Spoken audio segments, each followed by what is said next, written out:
All right, here's a little bit more bonus material from section 4.1. Kind of the theme here is we learned about this number E, Euler's number, which is approximately 2.718 if you want to go further.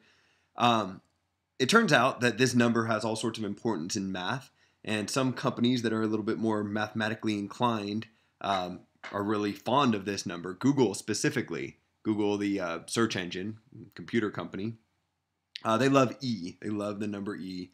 It pops up in all sorts of places. The first story of where it pops up has to do with when they went public. So when companies go public, they announce an IPO, they decide how much money they want to raise, and they go sell in stock to the public to make a bunch of money. And some of the larger ones ever. In 2012, Facebook went public for $16 billion, which is absurd, but whatever, it happened. And back in 2001, Kraft went public for $8.7 billion, I guess. Kraft, a huge company. AT&T went public for $10.6 billion. I think this was the largest when that happened.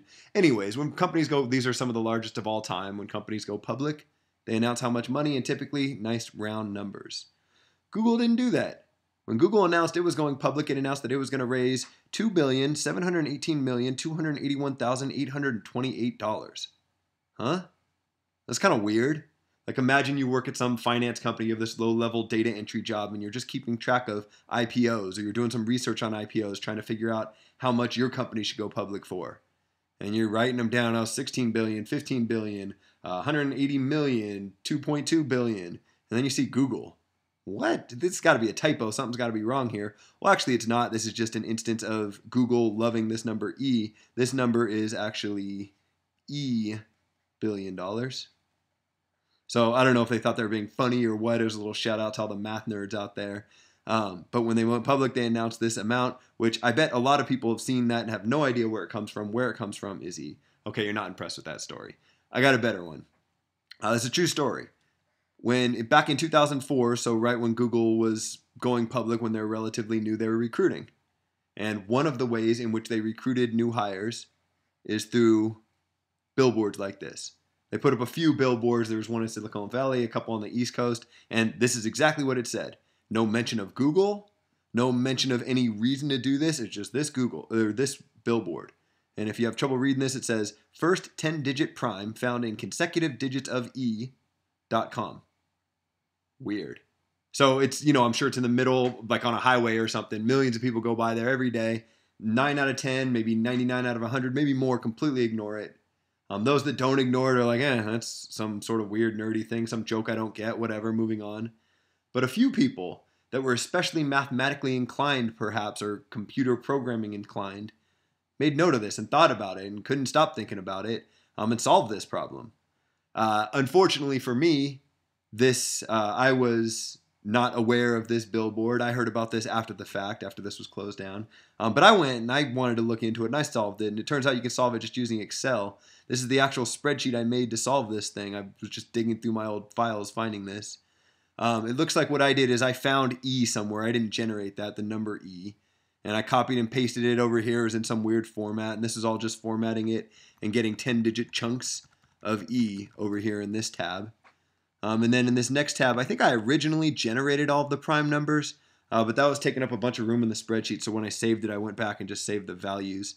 But it's easy enough to generate the prime numbers in Excel if you just list them down and do little divisibility tricks, mod tricks. But at any rate, here's a bunch of prime numbers. We're looking for 10-digit numbers. So to figure out if a 10-digit number is prime, you might think that you have to see if any other smaller 10-digit numbers divide evenly into that number.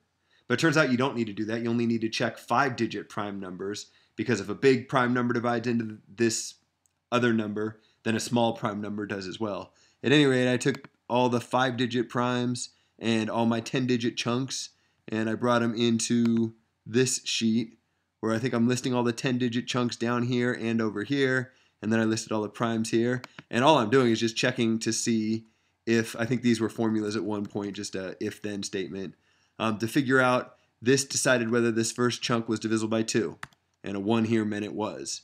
And this is, was it divisible by 3? What about 5? What about 7? What about 11? And so for a number to be prime, this just sums up this column. I'd have to have a 0 right here. Right? I mean, it wasn't divisible by any of those primes. So as you can see, these first few chunks, I don't see any zeros right here. because none of them are prime.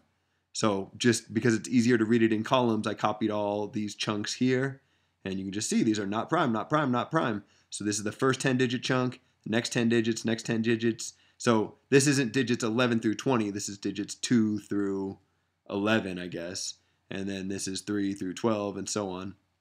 And if you scroll down a little while, eventually, somewhere, there it is, you find the first chunk that's prime. So this chunk right here, if you scroll way over to the right and find the corresponding chunk, it'll have a 0 up here because it'll check all the 5-digit primes and it'll find that none of those primes divide evenly into it, so it's prime. And I kept going, I found more. It turns out the next one starts at, 124th space. This is the 100th space, the 99th decimal, 124. Then there's another one down here at 150 and so on. But none of these matter. The only one that mattered was the first one. That's what it was asking for. This one, 74274663991. Turns out that number is a prime number. So had somebody figured this out back then and had the interest, they might have typed in that 10-digit number.com and hit enter on their computer. And if they did, it would have taken them to this page. It's kind of mysterious thing going on here. Still no mention of Google. It would have said, congratulations, you made it to level 2. Go here and enter this weird password and then answer this question. And now you got to really be into math or computers to keep going. Are you kidding me? You give me another question? If you were just dealing with E for this long, you might have recognized this. These are the first 10 decimal places of E. 2.718281822 whatever. This is the first 10 decimal places. And this is a different 10-digit chunk and a different 10-digit chunk and a different 10-digit chunk. And so what you're trying to figure out is what do they have in common to figure out the next one. And I think I didn't solve this problem. I read this after the fact. I think what happens is if you add these all up, you get some number. And it's the same sum if you add up these numbers and the same sum if you add up these 10 and the same sum if you add up these 10. So then you go to your list and you figure out when is the next 10-digit chunk have that same sum. And I'm sure you could do this programming, but it would be really easy to do it in Excel. You just take all these sums, or all these 10 digits, and add them all together, and then just look down the list and find the next one. At any rate, if you figure that out, that would have been the answer that goes here. You hit enter, and then what pops up is finally reference to Google. And it's like, hey, look at you. You're pretty smart. You want to come work for us? Or I guess it wasn't quite that. It was like, why don't you send us a resume, and we'll figure out a time to interview you. And so if you did this, I'd love to know who were the people that actually did and whether they got hired. But if you got in at Google on the ground floor before they went public, you are a multi-millionaire at this point. If you are watching this video, you have a lot of money. I do not have that money because I did not solve this when it was out there. I am not rich. I drive a busted-ass car. I'm a teacher. I barely make ends meet, which I'm not complaining. I'm just saying those people that did make millions here, if you want to buy me a truck or something, look me up. But for everybody else, this is just a story to tell you. I think it's pretty interesting. I'm sure there's all sorts of other references to this number E and other mathematical constants by Google. But I just thought this was interesting, so I presented it as bonus material.